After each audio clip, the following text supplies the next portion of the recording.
ನಮಸ್ಕಾರ, welcome back to my channel. ನಾನಿವತ್ತು ಕೆಲವು ಯೂಸ್ಫುಲ್ ಆಗಿರುವಂಥ ಟಿಪ್ಸ್ಗಳನ್ನು ನಿಮಗೆ ತಿಳಿಸ್ಕೊಡ್ತಾ ಇದ್ದೀನಿ. ಈ ಟಿಪ್ಸ್ಗಳು ನಿಮಗೆ ತುಂಬಾ ಯೂಸ್ ಆಗ್ಬೋದು ಅಂತ ಹೇಳಿ ಭಾವಿಸ್ತಾ ಇದ್ದೀನಿ. ಹಾಗೆ ಈ ಟಿಪ್ಸು ನಿಮ್ಗೆ ಏನಾದರೂ ಇಷ್ಟ ಆದರೆ ದಯವಿಟ್ಟು ಒಂದು ಲೈಕ್ ಮಾಡೋದನ್ನು ಮರಿಬೇಡಿ. ಹಾಗೆ ನನ್ನ ಚಾನಲನ್ನು ಸಬ್ಸ್ಕ್ರೈಬ್ ಮಾಡ್ಕೊಂಡು ನೋಡಿ ಅಂತ ಹೇಳ್ತೇನೆ. ಹಾಗೆಯೇ ನೋಡಿ, ನಾವು ಎಣ್ಣೆಯನ್ನು ಹಾಕ್ಕೊಳ್ತೀವಲ್ವ, ಪ್ಯಾಕೆಟ್ನಿಂದ ಬಾಟಲ್ಗಳಿಗೆ ಎಣ್ಣೆಯನ್ನೆಲ್ಲವನ್ನು ಕೂಡ ಹಾಕೊಂಡ ನಂತರ ಈ ಪ್ಯಾಕೆಟನ್ನು ಬಿಸಾಡೋ ಬದಲು ಇದನ್ನು ಯಾವ ರೀತಿಯಾಗಿ ಯೂಸ್ ಮಾಡ್ಕೊಳ್ಳೋದಂತ ಹೇಳಿ, ನಾವು ಎಣ್ಣೆಯನ್ನು ಹಾಕ್ಕೊಂಡ ನಂತರ ಇದರಲ್ಲಿ ಇನ್ನೂ ಕೂಡ ಆಯಿಲು ಒಳಗಡೆ ಉಳ್ಕೊಂಡಿರುತ್ತೆ. ಅದನ್ನು ನಾವು ಒಂದು ಯಾವುದಾದ್ರೂ ಲೋಟಕ್ಕೆ ನಾವು ಇದನ್ನು ಈ ರೀತಿಯಾಗಿ ನಾವು ಕಟ್ ಮಾಡಿರುವಂಥ ಭಾಗವನ್ನು ಕೆಳಗಡೆ ಮಾಡಿ ಇಟ್ಟಾಗ ಇರುವಂಥ ಎಣ್ಣೆ ಎಲ್ಲ ಸೋರುತ್ತಲ್ವ, ನಾವು ಅದೇ ರೀತಿಯಾಗಿ ನಾವು ಸೋರು ಹಾಕೋದಕ್ಕೆ ಇಟ್ಟರೆ ಎಣ್ಣೆ ಅಷ್ಟು ನೀಟಾಗಿ ಬೀಳೋದಿಲ್ಲ. ಯಾಕೆಂದರೆ ಅದು ಕಚ್ಕೊಂಡಿರುತ್ತೆ, ಪೇಪರ್ ಒಂದಕ್ಕೊಂದು ಎಣ್ಣೆ ಇರೋದ್ರಿಂದ ಒಳಗಡೆ.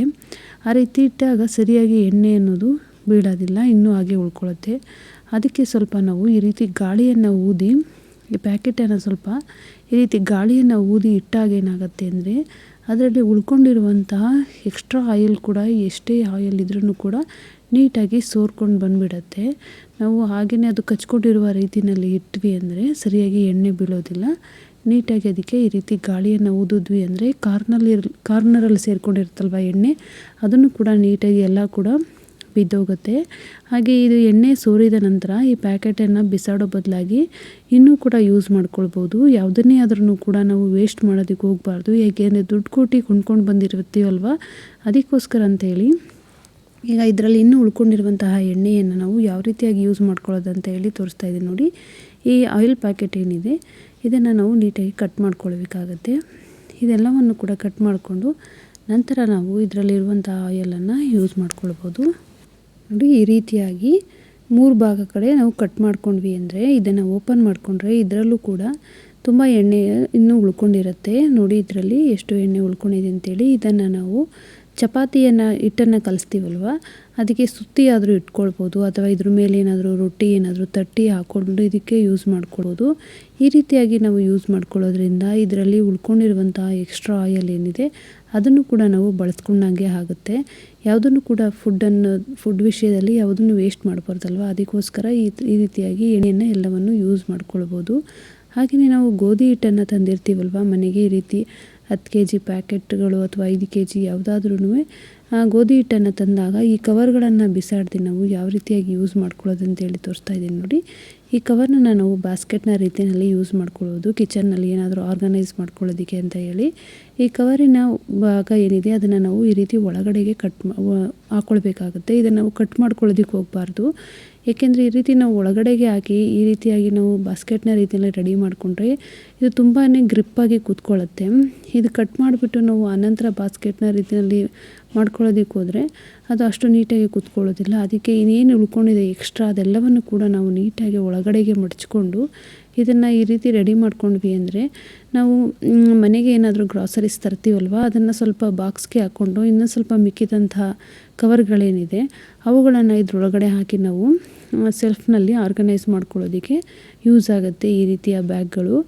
ಅದಕ್ಕೋಸ್ಕರ ಅಂತೇಳಿ ನಾವು ಇದನ್ನು ರೆಡಿ ಮಾಡ್ಕೊಳ್ಬೋದು, ಅಥವಾ ಕ್ಲಾತನ್ನು ಕೂಡ ಇದರಲ್ಲಿ ನಾವು ಆರ್ಗನೈಸ್ ಮಾಡಿಟ್ಕೊಳ್ಬೋದು. ಸದ್ಯಕ್ಕೆ ನಾನಿಲ್ಲಿ ಕಿಚನ್ನಲ್ಲಿ ನೋಡಿ ಉಳಿದಂಥ ಪ್ಯಾಕೆಟ್ ಏನಿದೆ ಅದೆಲ್ಲವನ್ನು ಕೂಡ ಈ ರೀತಿಯಾಗಿ ಇಲ್ಲಿ ಇಟ್ಕೊಳ್ತಾ ಇದ್ದೀನಿ. ಈ ಪ್ಯಾಕೆಟನ್ನು ಸ್ವಲ್ಪ ಒಡೆದು ನಾವು ಬಳಸ್ಕೊಂಡಿರ್ತೀವಲ್ವ, ನಾವು ಹಾಗೆ ಕಿಚನ್ನಲ್ಲಿ ಇಟ್ಟಾಗ ಏನಾಗುತ್ತೆ, ಕೆಲವು ಸಾರಿ ಕೆಳಗಡೆ ಬಿದ್ದೋಗ್ಬಿಟ್ರೆ ಅದರಲ್ಲಿರುವಂಥದ್ದು ಕೂಡ ಚೆಲ್ಲೋಗ್ತಾ ಇರುತ್ತೆ. ಅದ್ರ ಬದಲಾಗಿ ಈ ಕವರ್ಗಳನ್ನು ವೇಸ್ಟ್ ಅಂತೇಳಿ ಬಿಸಾಕೋ ಬದಲು ಈ ರೀತಿಯಾಗಿ ನಾವು ರೆಡಿ ಮಾಡಿಕೊಂಡು ನಾವು ಕಿಚನ್ನಲ್ಲಿ ಯೂಸ್ ಮಾಡ್ಕೊಂಡ್ವಿ ಅಂದರೆ ತುಂಬಾ ಯೂಸ್ ಆಗುತ್ತೆ.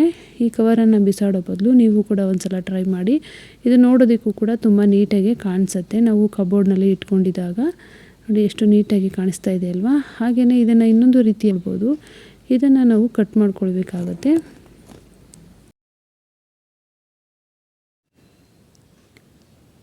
ನೋಡಿ, ಇದನ್ನು ಈ ವಿಡಿಯೋದಲ್ಲಿ ತೋರಿಸ್ತಾ ಇರೋ ರೀತಿಯಲ್ಲಿ ಕಟ್ ಮಾಡಿಕೊಂಡ್ರೆ ನೀಟಾಗಿ ಒಂದು ಪೇಪರ್ನ ರೀತಿಯಲ್ಲಿ ನಮಗೆ ಸಿಗುತ್ತೆ ದೊಡ್ಡದಾಗಿ. ಈ ರೀತಿಯಾಗಿ ಕಟ್ ಮಾಡ್ಕೊಳ್ಬೇಕಾಗತ್ತೆ.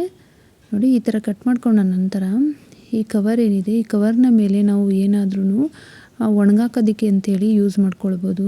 ತಟ್ಟೆ ಪ್ಲೇಟನ್ನು ನಾವು ಬಿಸಿಲಲ್ಲಿಟ್ಟು ಏನಾದರೂ ಕಾಳುಗಳನ್ನು ಒಣಗಾಕೋ ಬದಲು ಈ ಪೇಪರ್ನ ಮೇಲೆ ಮೆಣಸಿನ್ಕಾಯೋ ಇನ್ನೊಂದು ಏನಾದ್ರೂ ಕೂಡ ನಾವು ಒಣಗಾಕೋದಕ್ಕೆ ಯೂಸ್ ಮಾಡ್ಬೋದು. ಹಾಗೆಯೇ ಇದರಲ್ಲಿ ನಾವು ಚಪಾತಿಯನ್ನು ಹರ್ಕೊಳ್ತೀವಲ್ವ, ಅಂಥ ಟೈಮ್ನಲ್ಲಿ ನೋಡಿ ಚಪಾತಿ ಕಲ್ಲು ಹಾಗೆ ಇದರಲ್ಲಿ ಬಳಸ್ಕೊಳ್ಳುವಂತಹ ಹಿಟ್ಟು ಎಲ್ಲವನ್ನು ಕೂಡ ಈ ಪೇಪರ್ನ ಮೇಲೆ ಇಟ್ಟು ನಾವು ಚಪಾತಿಯನ್ನು ಹರ್ಕೊಳ್ಳೋದ್ರಿಂದ ಇದರಿಂದ ಬೀಳುವಂತಹ ಹಿಟ್ಟು ಕೂಡ ಕೆಳಗಡೆ ನೆಲದಲ್ಲಿ ಚೆಲ್ಲೋದಿಲ್ಲ, ನೀಟಾಗಿ ಪೇಪರ್ನ ಮೇಲೆ ಕವರ್ನ ಮೇಲೆ ಚೆಲ್ಲುತ್ತಲ್ವ, ಇದನ್ನು ಎತ್ತಿ ನಾವು ಕ್ಲೀನ್ ಮಾಡ್ಕೊಳ್ಬೋದು. ಹಾಗೆಯೇ ಈ ಕವರ್ನ ಮೇಲೆ ನಾವು ಚಪಾತಿ ಅಂತ ಅರ್ಧಂತಹ ಚಪಾತಿಗಳೇನಿದೆ ಅದನ್ನು ಕೂಡ ಇದರಲ್ಲಿ ಹಾಕ್ಕೊಳ್ಳೋದಕ್ಕೆ ಯೂಸ್ ಮಾಡ್ಕೊಳ್ಬೋದು. ಮತ್ತು ಇದನ್ನು ಕ್ಲೀನ್ ಮಾಡಿ ರಿಯೂಸನ್ನು ಮಾಡ್ಕೊಳ್ಬೋದು. ಹಾಗೆಯೇ ನೋಡಿ ಈ ರೀತಿ ಪಡ್ಡು ಮಾಡೋದು ಅಥವಾ ದೋಸೆ ತವ ಈ ಥರ ನಾನ್ ಸ್ಟಿಕ್ ತವಗಳೇನಿದೆ ಈ ತವಗಳನ್ನು ನಾವು ಪದೇ ಪದೇ ತೊಳಿಲಿಕ್ಕೆ ಹೋಗಬಾರ್ದು, ಏಕೆಂದರೆ ಹಾಳಾಗಿ ಹೋಗ್ಬಿಡತ್ತೆ ಬೇಗನೆ. ಅದಕ್ಕೋಸ್ಕರ ಅಂತೇಳಿ ನಾವು ಇದನ್ನು ಮಾಡ್ಕೊಂಡ ನಂತರ ಅಡುಗೆನ ಮಾಡಿದ ನಂತರ ಇದನ್ನು ನಾವು ಹಾಗೆಯೇ ಬಟ್ಟೆನಲ್ಲಿ ಒರೆಸಿ ಎತ್ತಿಟ್ಕೊಳ್ತೀವಲ್ವ, ಆದ್ರೂ ಕೂಡ ಸ್ವಲ್ಪ ಎಣ್ಣೆ ಉಳ್ಕೊಂಡಿದ್ದಂಥ ಟೈಮ್ನಲ್ಲಿ ಏನಾಗುತ್ತೆ ಅಂದರೆ ಇದರ ಮೇಲೆ ಧೂಳೇನಾದರೂ ಕುತ್ಕೊಂತಂದರೆ ಆ ಎಣ್ಣೆಗೆ ಧೂಳು ಕಚ್ಕೊಂಡು ಬಿಡುತ್ತೆ. ಅಂಥ ಟೈಮ್ನಲ್ಲಿ ಈ ಗೋಧಿ ಹಿಟ್ಟು ತಂದಂತಹ ಕವರ್ಗಳೇನಿದೆ ಇವುಗಳನ್ನು ನಾವು ಸ್ವಲ್ಪ ನೀಟಾಗಿ ಕಟ್ ಮಾಡಿಕೊಂಡು ಆ ಕವರ್ಗಳನ್ನು ಈ ನಾನ್ ಸ್ಟಿಕ್ ಪ್ಯಾನ್ಗಳು ಅಥವಾ ದೋಸೆ ತವಗಳು ಎಲ್ಲವನ್ನು ಕೂಡ ಇದರಲ್ಲಿ ಹಾಕಿ ನಾವು ಎತ್ತಿಟ್ಕೊಂಡ್ವಿ ಅಂದರೆ ಯಾವುದೇ ಧೂಳು ಕೂಡ ಕುತ್ಕೊಳ್ಳೋದಿಲ್ಲ, ಹಾಗೆಯೇ ಗಲೀಜು ಕೂಡ ಆಗೋದಿಲ್ಲ. ದೋಸೆ ತವಗಳು ಹೋಗ್ಬೋದು, ಇದಾಗ್ಬೋದು, ನಾವು ಎಣ್ಣೆಯನ್ನು ಬಳಸಿರ್ತೀವಲ್ವ, ಅದಕ್ಕೋಸ್ಕರ ಈ ರೀತಿಯಾಗಿ ಯೂಸ್ ಮಾಡ್ಕೊಳ್ಬೋದು.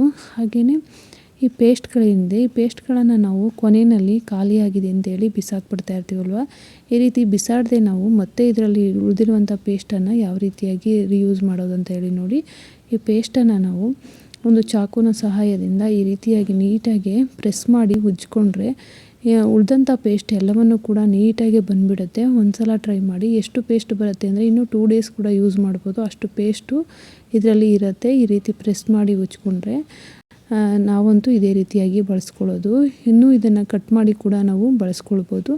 ಈ ರೀತಿಯಾಗಿ ಚಾಕುವಿನಿಂದ ನಾವು ಮಾಡ್ಕೊಳ್ಳೋದ್ರಿಂದ ಬೇಗ ಇನ್ನೂ ಪೇಸ್ಟು ಸಿಗತ್ತೆ ನೋಡಿ. ಹಾಗೆಯೇ ಸೋಪನ್ನು ನಾವು ಯೂಸ್ ಮಾಡ್ತೀವಲ್ವ, ಆ ಸೋಪ್ಗಳು ಅಷ್ಟೇ ಕೊನೆಯಲ್ಲಿ ಈ ರೀತಿಯಾಗಿ ಚೂರುಗಳು ಉಳ್ಕೊಂಡು ಬಿಡುತ್ತೆ. ಇವನ್ನು ನಾವು ಬಿಸಾಡದೆ ಸ್ವಲ್ಪ ಇದನ್ನು ನೀಟಾಗಿ ಸ್ವಲ್ಪ ಹೊತ್ತು ತೇವ ಮಾಡಿ ಇಟ್ಟು ಅಂದರೆ ಸ್ವಲ್ಪ ಚೆನ್ನಾಗಿ ನೆಂದಿರುತ್ತಲ್ವ, ನಂತರ ನಾವು ಹೊಸ ಸೋಪ್ಗಳನ್ನು ಬಳಸ್ತೀವಲ್ವ, ಆ ಸೋಪ್ಗಳಿಗೆ ಈ ರೀತಿ ನಾವು ಇದನ್ನು ಅಂಟಿಸ್ಕೊಂಡ್ವಿ ಅಂದರೆ ಮತ್ತೆ ಈ ಸೋಪನ್ನು ನಾವು ರಿಯೂಸಾಗಿ ನಾವು ಮಾಡ್ಕೊಳ್ಬೋದು. ವೇಸ್ಟ್ ಅಂತ ಹೇಳಿ ಬಿಸಾಡೋ ಬದಲು ಈ ರೀತಿ ರೀಯೂಸನ್ನು ಮಾಡಿಕೊಂಡ್ರೆ ನಮಗೇ ದುಡ್ಡು ಅನ್ನೋದು ಸೇವ್ ಆಗುತ್ತೆ.